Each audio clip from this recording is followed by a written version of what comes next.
Good morning, my dear students. I, S. Muniraja, working as a assistant professor in the Department of Traveling. I am dealing the subject electrical power transmission system for third BTech first semester.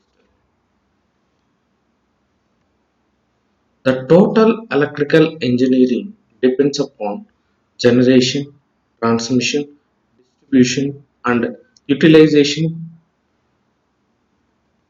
In generation, already we discussed in previous semester. Now we discuss electrical power transmission, which is a very important in electrical engineering. First of all, what is transmission? Transmission is nothing but after generating station before utilization of load center, we increasing the level of voltages for reducing the losses. So, what is the main course objective? This course is an extension of Generation of Electric Power course. It deals with basic theory of transmission lines, modeling, and their performance analysis.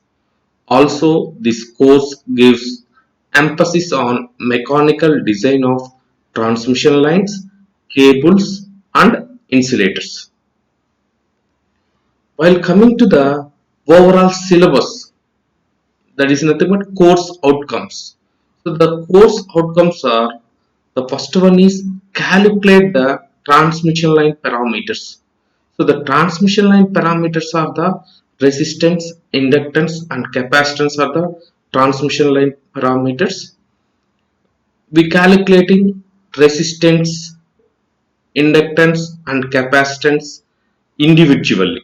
The effects of inductance and capacitance we calculate individually. Next, develop models a given transmission line. So the models is nothing but nominal T method, nominal pi method, end condenser method we using in transmission line. So we develop the models for a given transmission line. Next one is calculate the performance of a given transmission line. So performance in terms of regulation and efficiency. We calculate efficiency and also regulation. Next one is analyze the effect of over voltages on transmission lines. So we calculate transient nature, means switching condition. We calculate switching condition in transmission lines. Explain the construction, types, and grading of underground cables. Once the overhead line conductor finishes, so we go the underground cables. How the power will be transmitted in underground cable we discuss. Finally, analyze cable performance. Performance in terms of efficiency. So the textbooks are Electrical Power Systems by C.L. Vatva. This is used for transmission and also distribution and also power system analysis. This is a very standard textbook for triple E students. Second one, Power System Analysis by John J. Grenier, William D. Stevenson. So this is the typical diagram of or single line diagram of electrical power system. So this is a generating station. Generating station. So this is a load centers. Load centers is nothing but consumers. So once generating stations are normally thermal, hydel, nuclear, and also wind, tidal power plants. Once the generating finishes, normally the generation voltage is not high.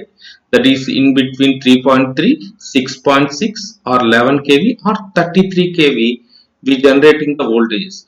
Beyond 33 kV voltages generation, it is uneconomical and a problem of insulation. Insulation problem arises. So,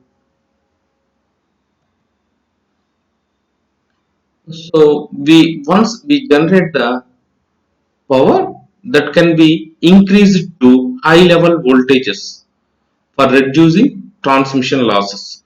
So for high voltages means 132 kV or 220 kV or 400 kV or 765 kV. Nowadays we go for 765 kV, which is called ultra high voltages.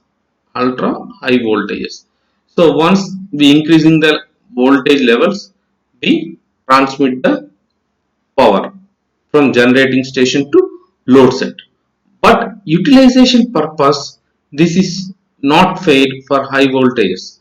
For utilization purpose, we decreasing the voltage levels. We decreasing the voltage levels in substation by using substations 33 bar 11 kV 11 kV for industrial consumers. But in normal consumers, we decreasing again into 11 kV bar 415 volts.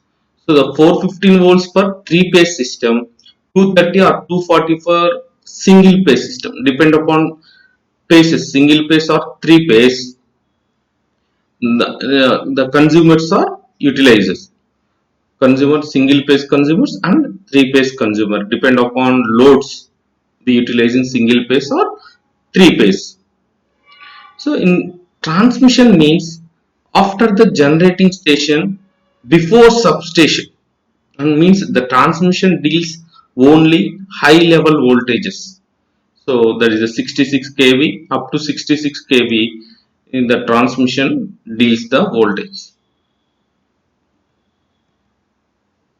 So in unit 1 is a transmission line parameters. So in transmission line parameters, already I told that transmission line parameters are resistance, inductance and capacitance. The first topic is types of conductors. The types of conductors are, first one, ACSR. ACSR stands for Aluminium Conductor Steel Reinforced. Up to 66 kV we using ACSR. Nowadays frequently we using ACSR, which is called Aluminium Conductor Steel Reinforced. Means, so in middle of conductor we putting one steel conductor, in outside we putting aluminum conductors, we discuss later. The second one is bundle conductors. Bundle is a group of conductors, means two or three conductors all are treated as a single phase conductor. So why we using the bundle conductor is a very important criteria in transmission line, so we discuss later. And third one is stranded conductors. So the main difference between the bundle and standard conductors are, bundle conductors is a group of subconductors, but standard conductors consist of two or three conductors, all are together or are act as together.